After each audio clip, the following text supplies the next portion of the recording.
Welcome to this discussion on consultation, collaboration, and referral in advanced nursing practice. Three concepts every nurse practitioner uses regularly, sometimes without even realizing it. Think of these as different tools in your clinical toolbox, each designed for a specific purpose.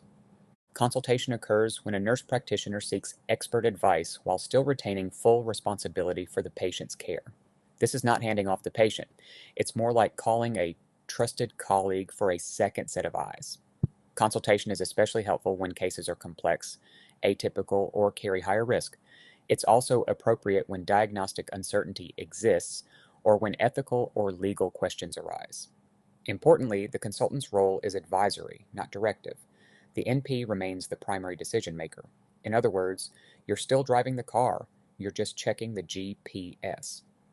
Collaboration is an ongoing partnership where multiple healthcare professionals contribute their expertise to patient care. Unlike consultation, collaboration involves shared accountability and continuous communication. This approach recognizes that no single provider has all the answers, especially in complex, chronic, or multi-system conditions.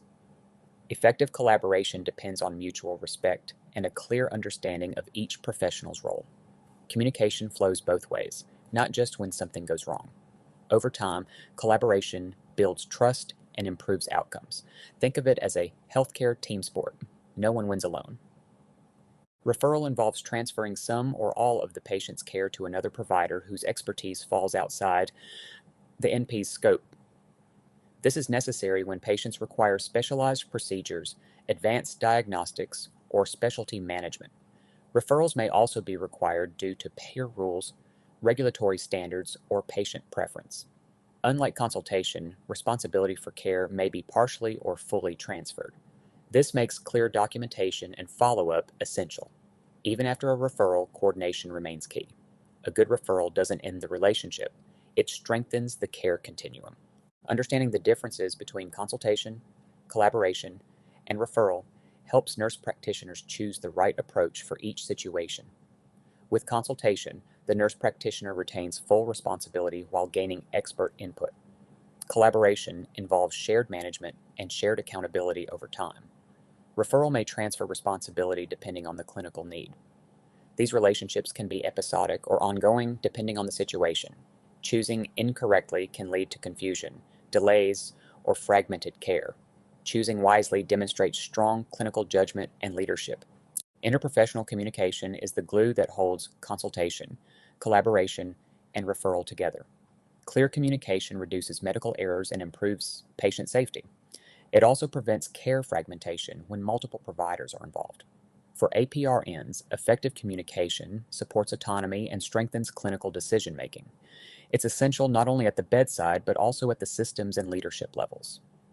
Poor communication can undo even the best clinical plan.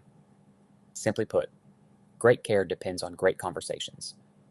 These four competencies guide effective interprofessional practice for advanced practice nurses. Values and ethics emphasize respect, integrity, and patient-centered care. Roles and responsibilities ensure that everyone understands what the NP brings to the table and when to consult, collaborate, or refer. Interprofessional communication focuses on clarity, timeliness, and structured tools like SBAR, teams and teamwork, highlight shared decision-making and constructive conflict management. Together, these competencies promote safety, trust, and effectiveness.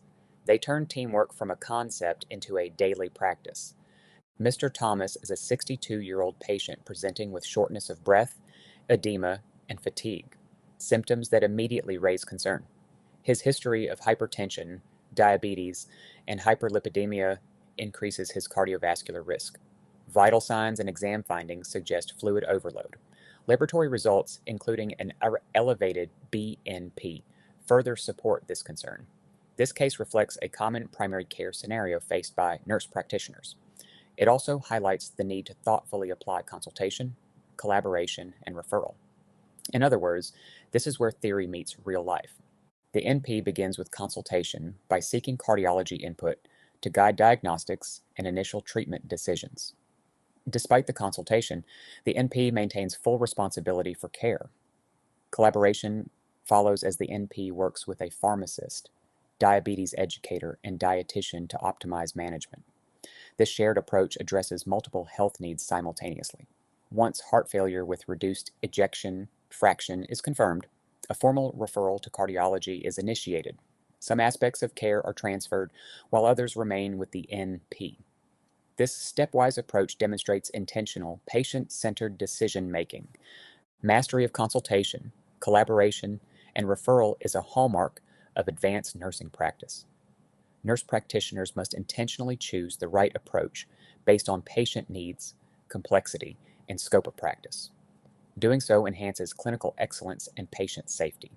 It also strengthens leadership and professional credibility.